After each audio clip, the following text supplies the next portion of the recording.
Forensic medicine വിഭാഗം associate professor K അഭിമോന്റെ നേതൃത്വത്തിൽ superintendent Sriram, specialist ഡോക്ടർമാരായ Jayakrishnan, Hari, Fawaz, Sidhu എന്നിവരും 9 ഹൌസ് സർജൻമാർ, 7 നഴ്സുമാർ, 2 നഴ്സിംഗ് അസിസ്റ്റന്റ്മാർ എന്നിവരാണ് സംഘത്തിലുള്ളത്. അവശ്യ മരുന്നുകളും കരുതിയിട്ടുണ്ട്. പട്ടികജാതി പട്ടികവർഗ പിന്നോക്ക ക്ഷേമ വികസന വകുപ്പ് മന്ത്രി OR കേളുവിന്റെ നിർദ്ദേശമനുസരണമാണ് മെഡിക്കൽ സംഘം തിരിച്ചത്.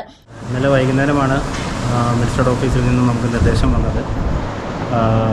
വയനാട്ടിലേക്ക് ഒരു ടീം പോകണമെന്നും അവിടുത്തെ സാഹചര്യങ്ങൾക്ക് ഒരു സഹായമായി നിൽക്കണമെന്നും പറഞ്ഞിട്ടുണ്ടായിരുന്നത്. അതിൻ്റെ അടിസ്ഥാനത്തിലാണ് നമ്മളൊരു ടീമിനെ ഫോം ചെയ്തിരിക്കുന്നത്. ആദ്യത്തെ ടീം 25 പേരടങ്ങുന്നുണ്ട്. ആദ്യത്തെ ഒരാഴ്ച നമ്മൾ അവിടെ ഉണ്ടാവും. അടുത്ത ടീം, അടുത്തൊരു 25 പേരുടെ ടീം അടുത്ത ആഴ്ച നമ്മൾ പോകാനായിട്ടാണ് നമ്മൾ ഉദ്ദേശിക്കുന്നത്. അങ്ങനെയാണ് നമ്മളൊരു കൂട്ടായ്മയോടുകൂടിയാണ് പോകുന്നത്.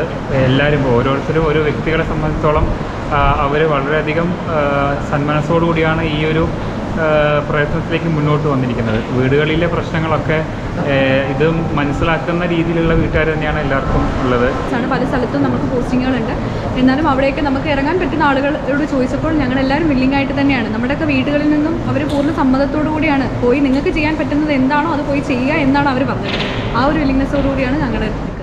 മെഡിക്കൽ കോളേജ് ഡയറക്ടർ OK മണി, പ്രിൻസിപ്പൽ വിജയലക്ഷ്മി എന്നിവർ ചേർന്ന് വാഹനം ഫ്ളാഗ് ഓഫ് ചെയ്തു. സംഘം കൽപ്പറ്റയിലെത്തിയ ശേഷം ജില്ലാ ഭരണകൂടവുമായി കൂടിയാലോചിച്ച് മേപ്പാടിയിൽ താൽക്കാലിക ആശുപത്രി തുറക്കും. ഒരാഴ്ച ക്യാമ്പ് ചെയ്യുന്നതിനാണ് പോകുന്നതെങ്കിലും ആവശ്യമെങ്കിൽ തുടരും. അത്തരം സാഹചര്യത്തിൽ 2ാം ഘട്ടമായി കൂടുതൽ പേർ പാലക്കാട് മെഡിക്കൽ കോളേജ് ആശുപത്രിയിൽ നിന്നും വയനാട്ടിലെത്തും.